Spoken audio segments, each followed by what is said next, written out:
Salam, hər vaxtınız xeyir olsun. Deməli, uşaqlar, fonetika ilə bağlı xatırlatma izah eləyəcəm. Yəni, keçilənləri yadda saxlamaq üçün, təkrarlamaq üçün qısa formada izahını verəcəm.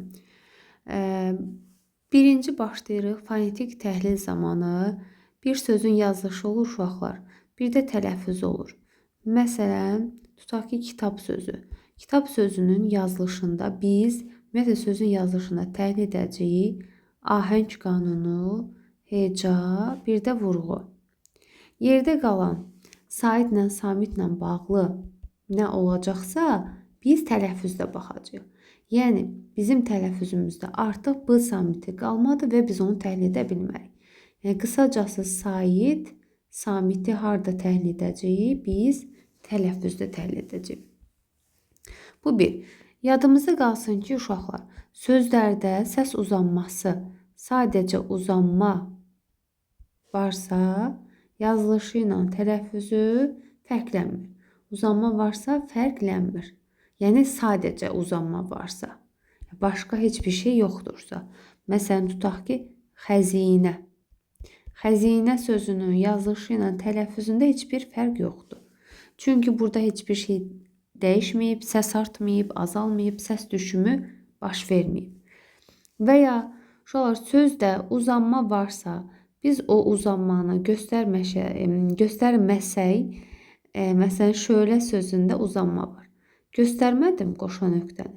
Bunun tələffüz forması səhv olacaq. Yadımızda qalsın. Yəni, bu tələffüz səhvdir. Qoşa nöqtə ilə göstərməliyik.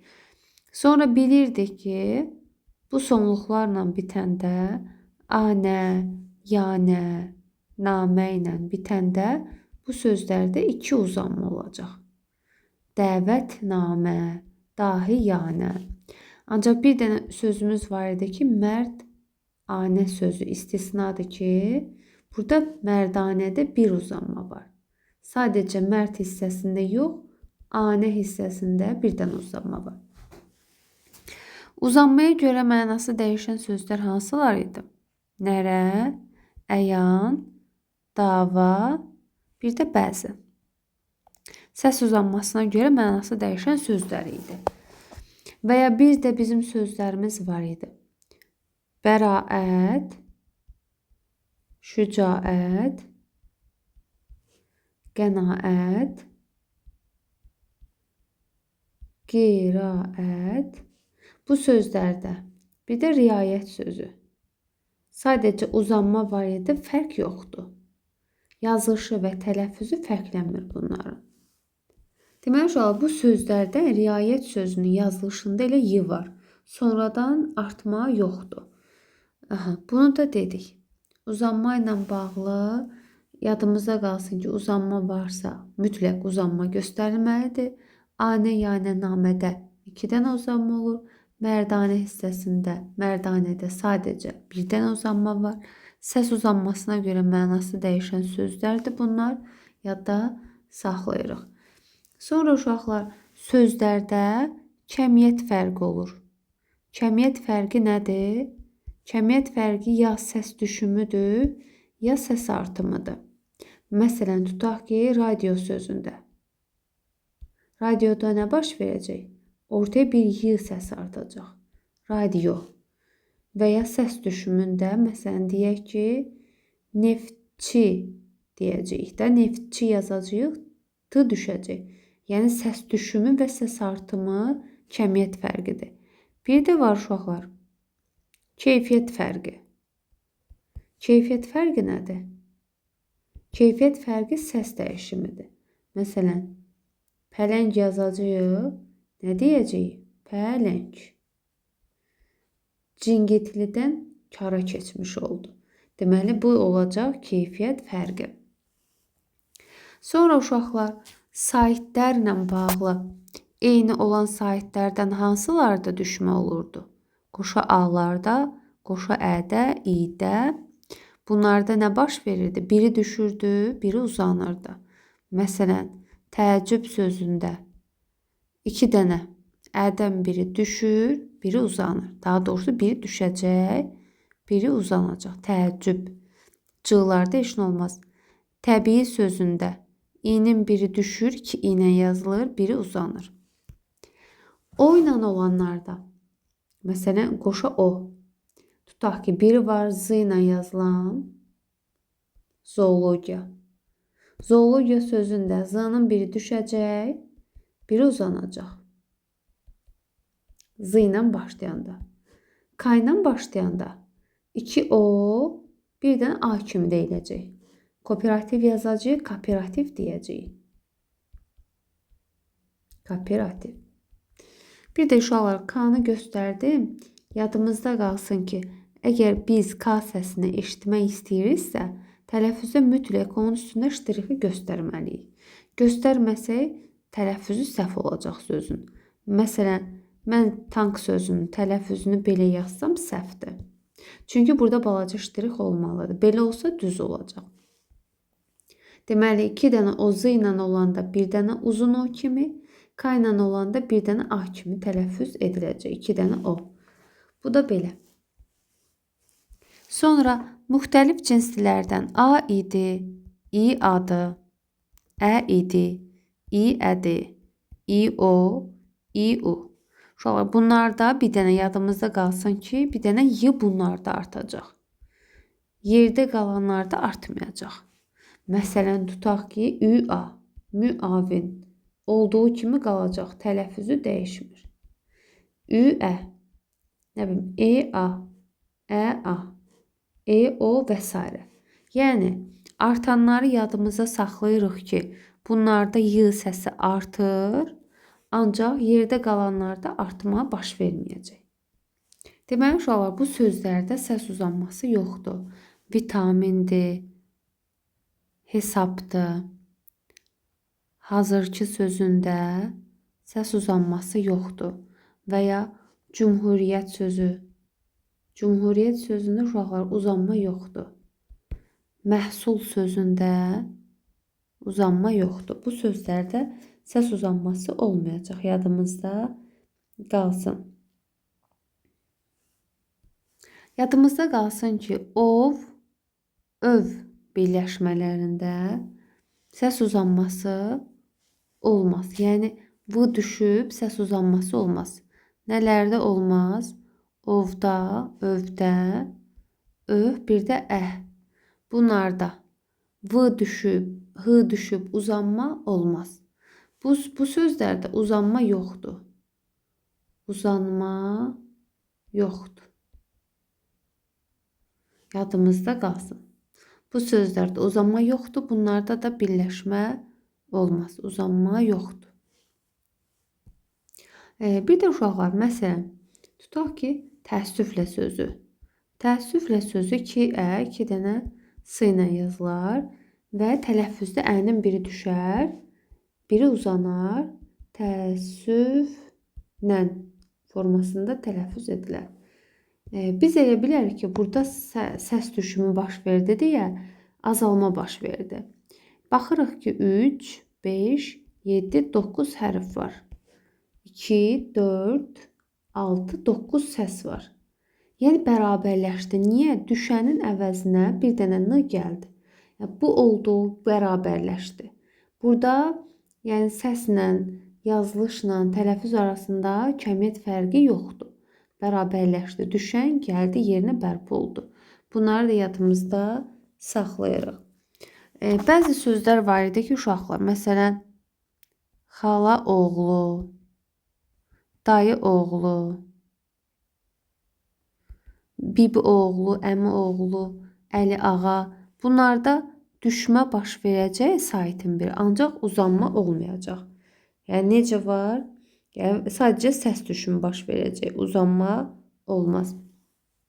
Və bir də heca sözündə uşaqlar, heca sözündə uzanma yoxdur. Yadda qalsın, heca da vitamindir, hesab da, hazırki, cümhuriyyət, məhsul. Bu sözlərdə səs uzanması yoxdur. Sonra samitlərin qoşallığından yadımızda qalsın ki, məsələn, pətək qaya birləşməsinin içərisində olan samitlərin ancaq birləşməsində dəyişmə olacaq. Yəni, p, t, k, q, q, bir də y. Y'yi da ne zaman? İyyatın, iyyətin ve iyyənin içerisinde olanda. Y'nın biri düşəcək. Söz kökündə olanda qalacaq. Mesela qəyyum sözü. Sözün öz kökündədir. Niyyət sözün öz kökündədir. Səyyah kökdədir. Sadəcə bəzi sözlər var ki, istisna olaraq sözün öz kökündədir. Məsələn, vəziyyət. Y'nın biri düşəcək. Səviyyə kökdədir. Y'nın biri düşür. Yerdə qalanlarda düşməyəcək də, qalacaq yerində. Düşmə olmur. Amma məsələn, ədəbiyyat. Ədəbiyyatda iyyatın içindədir. Y'nın biri ədəb, iyyatı. Y'nın biri düşəcək tələffüz zamanı. Aha, bunlarda da məsələn p, b-ya keçmiş olur. T, d-ya, k, g-ya, g-da birinci, k-ya olduğu kimi g-da qalır. Deməli uşaqlar, samit cütlüyü deyə bir anlayış var. Bu fonetik təhlildə. Samit cütlüyü deyəndə qoşa samitdən söhbət getmir. Bir-birinə qarşılıq təşkil edən samitlərdən söhbət gedir. Məsələn, ç kardır, qarşılığı c-dır. D cingiltilidir, qarşılığı t-dır. Və bunların qarşılıq təşkil edən samitlərin sözdə olmasıdır. Biz buna sözün tələffüzündə baxacağıq. Tələffüzdə baxırıq. Məsələn, yazaq ki, tutaq ki, bir dəqiqə, kəklik otu sözünü yazın. Kəklik otu. Tələffüzü bunun olacaq. Kəklik otu. Bu niyə? Burada özündən sonra samit gəldi deyə xışdırıq oldu. Özündən sonra sait gəldi deyə milli sözdür, y oldu. Bu sözdə uşaqlar kar cingiltili samit cütlüyü var.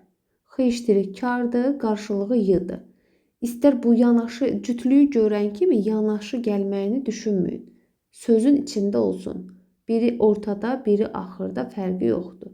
Yetər ki, sözün tələffüzündə bir-birinə qarşılıq təşkil edən, yəni qarşılıq təşkil edən samitlərin olsun.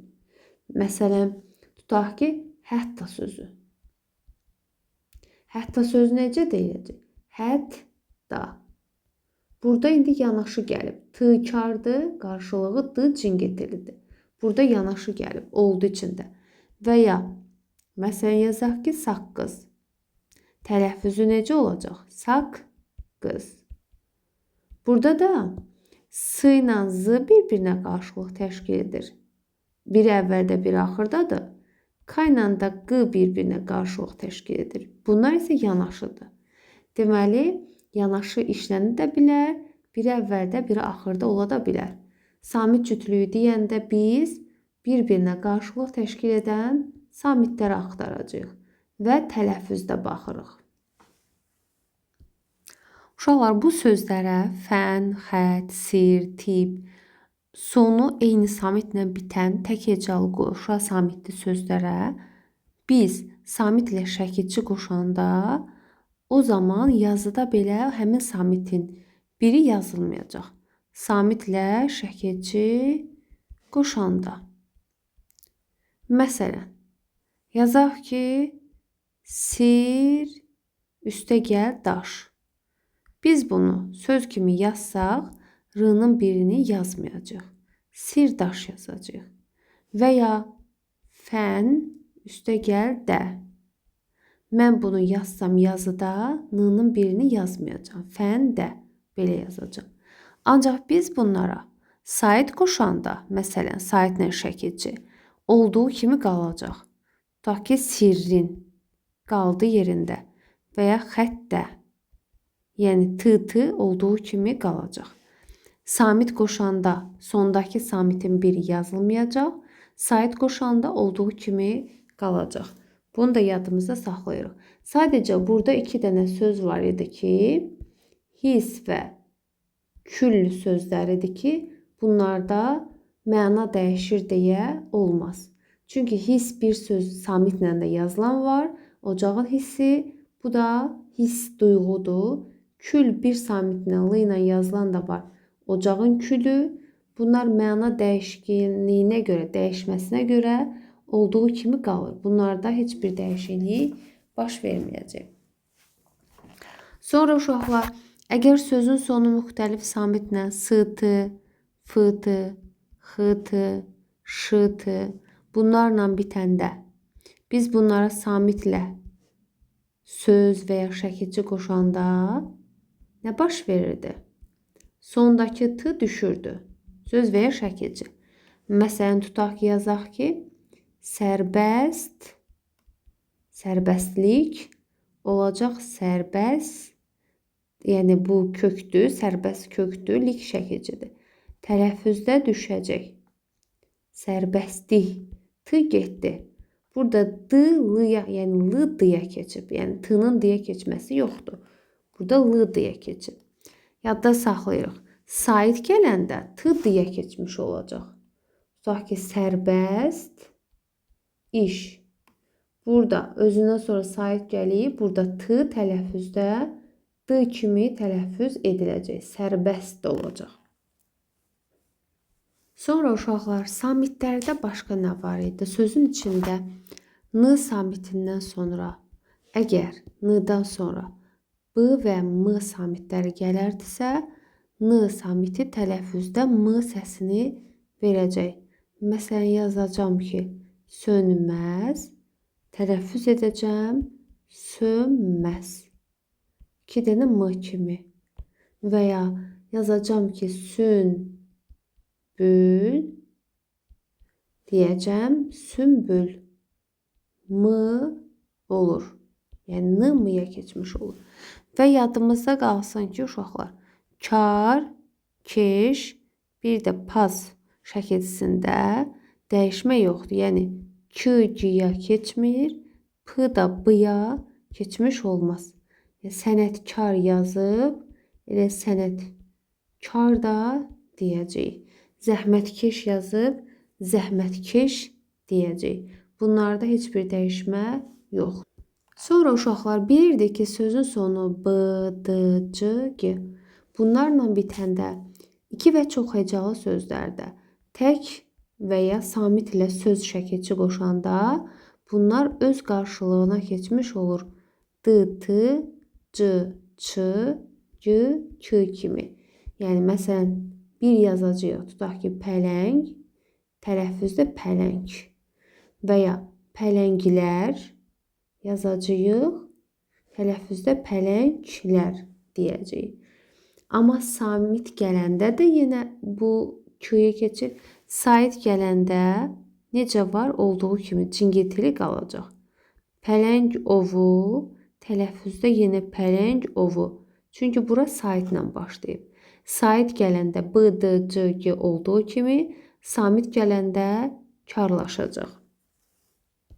Bir də uşaqlar, bəzi sözlərdə, məsələn, sözün sonu açıq saitlə bitəndə biz ona a, ə, yönlük hal qoşanda yazıda nənəyə yazacağıq. Tutaq ki, tələffüzdə nəniyə deyəcəyik.